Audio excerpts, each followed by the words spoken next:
한국의 고대 명상 문수동자. P1부 편집국장을 역임한 김 국장은 혼자 동산하기를 즐겨하는 기인이다. 문화부 기자 시절부터 정신계에 매료되어 불경과 동서고금의 수행법을 탐독하여 독서량이 대단하다. 또한 명상과 기수련에도 오랫동안 시간을 투자하여 소주천과 대주천을 이룬 고급 수행자다. 필자와는 10여 년을 넘게 교류하면서 수행의 정보를 서로 나누고 있다. 다음은 김 국장의 경험담을 간추려 쓴 것이다. 심 강릉시에서 개최한 세미나를 마치고 오대산 등산길에 혼자 올랐다. 늘 혼자 가는 산길이지만 이번 길은 왠지 새롭게 느껴진다. 월정사의 전나무 숲은 원시림을 방불케 하며 상원사의 소나무 향은 속세를 떠나 끝없는 방랑길을 재촉하는 고행승처럼 발걸음을 차분하게 이끈다. 드디어 적멸보궁에 도착했다. 어디선가 강한 기운의 파장이 밀려와 몸을 추스르기가 쉽지 않다. 부처님 진신서리의 법력과 오대산의 지기가 한데 어울려 밀물처럼 밀려오는 엄청난 기운의 힘에 감탄과 놀라움 뿐이다. 적멸보궁 초입에 안내문이 있었다. 옛날 자장일사가 중국에서 수도를 하고 부처의 가르침을 전파하기 위해 진신서리를 가져와 국내 명산 5곳에 나누어 모시게 되었다. 최초로 진신서리를 모신 적멸보궁이 이곳 오대산 적멸보궁이다. 적멸보궁을 칭견하고 발걸음을 돌렸다. 내려오는 하산길에도 여전히 시원한 박하향의 기운이 머리끝 백회혈을 가득 맴돈다. 2500년 전 부처님의 기운이 지금까지 이렇게 전해져와 느낄 수 있다니 정말 놀라운 일이다. 불경에 전해오는 신기한 일들이 과연 모두가 실제의 사건들일까? 하며 감탄하지 않을 수가 없었다. 그 순간 어디선가 난데없이 나타난 꽁지머리 동자가 다정한 인사를 나누며 말을 건네온다. 예쁘고 귀여운 모습이다. 같이 산을 내려가며 이런 말 저런 인사를 나누다 보니 점점 불경의 오묘한 이치에 대해 대화를 나누게 되었다. 그동안 불경을 공부하면서 풀리지 않았던 여러 의문들을 지적하자 말이 끝나기가 무섭게 응답이 온다. 꽉 묶였던 매듭이 술술 풀려나가는 듯 그동안 의문에 쌓여 답답하던 나의 가슴이 시원하게 풀어진다. 어떠한 질문이 오갔는지 지금은 확실하지 기억나지 않지만 그중 몇 가지가 떠오른다. 본래 무일물, 원래가 공리였는데 어째서 산화돼지가 만들어졌을까? 하는 법문 제일 불운의 물음에 부처는 한 생각에 산화돼지가 나타났다며 대답한다.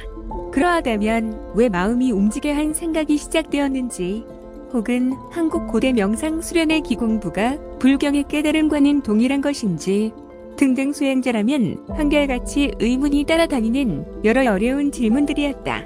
질문이 끝나자마자 꽁지머리 동자의 답변이 이어진다. 불과 0.5초도 틈이 없었다. 두뇌가 답변을 정리할 틈도 없이 그냥 물 흐르듯 이어져 대꾸한다. 30년 기자 생활 경력에 이렇게 말솜씨 좋은 상대를 만나다니 무척 당황스러웠다. 드디어 산 아래가 보인다. 덕분에 좋은 법문도 듣고 즐거운 하산길이 되었다며 인사를 나누었다. 동자가 예쁜 미소를 지으며 화답한다. 웬 당치도 않는 말씀. 국장님, 저쪽에 가면 숨겨진 산삼밭이 있는데 같이 가실래요? 아차, 이것이 무슨 말인가? 이게 무슨 낭패인가? 이제까지 헛것인 환영과 얘기를 나누었단 말인가? 잠시 동안의 생각이었지만 점점 산이 깊어질수록 인적도 드물었고 수목이 짙어짐에 신비감마저 감돈다. 이럴 때 산삼이라도 한 뿌리 캐는 것 아닐까? 하며 쓸데없는 생각을 잠시 했던 것이 환영이 되어 나타난 것이었다. 더구나 적멸보궁의 문수보살을 접견한 뒤인지라 혹시 문수동자가 나타나지 않을까 하는 기대감도 있었기에 마음을 들킨 것 같아 순간 당황스러웠고 모멸감도 들었다. 그 옛날 조선 초기 조카인 단종을 죽이고 7대 왕으로 등극한 세조 임금이다. 몸 전체의 이름을 알 수 없는 종기가 발생하여 고통스러웠다. 어느 여름날 오대산 상원사에 휴양하면서 적멸보궁을 참배한 후였다. 땀투성이로 변한 임금은 시종들을 모두 물리친 후 개울에서 더러운 부스럼을 혼자 씻고 있었다.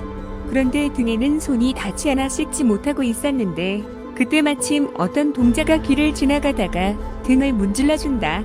너무나 시원하게 등을 씻은 세조가 동자에게 고마움을 표하면서 포커리에 나가더라도 임금 등을 문질러 드렸다고 자랑하지 말라며 다짐을 한다. 그러자 네, 염려 마세요. 대왕님께서 개울에서 문수동자를 칭견했다고 말씀하지 마세요 하며 말을 한다.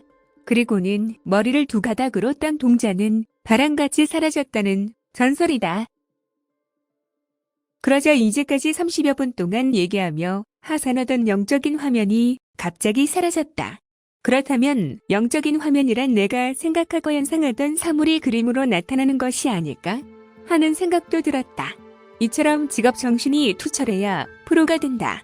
김 국장의 예상은 비교적 정확하지만 또 그렇지만도 않다. 문수동자를 만날 수 있으려면 자신의 영적 능력이 수승해야 한다.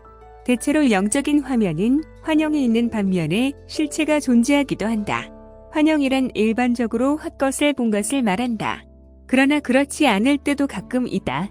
하늘에서 무언가를 지시할 때나 혹은 만인들에게 영혼의 세계가 존재함을 알릴 필요가 있을 때다. 다시 앞 얘기로 되돌아가자.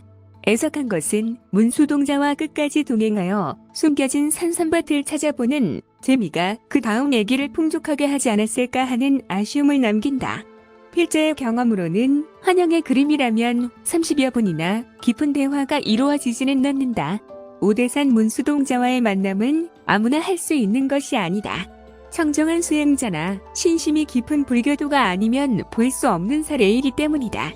청정이란 원래 있던 모습 그대로의 자연이며 무의이다. 무의란 꾸며지지 않은 자연스러움이다.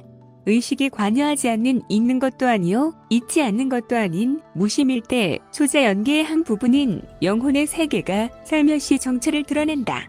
기자의 직업의식이 일어나지 않는 평상심이었더라면 시공을 초월한 초자 연계의 모습을 좀 더 오래도록 간직하지 않았을까 하는 아쉬움이 남는다.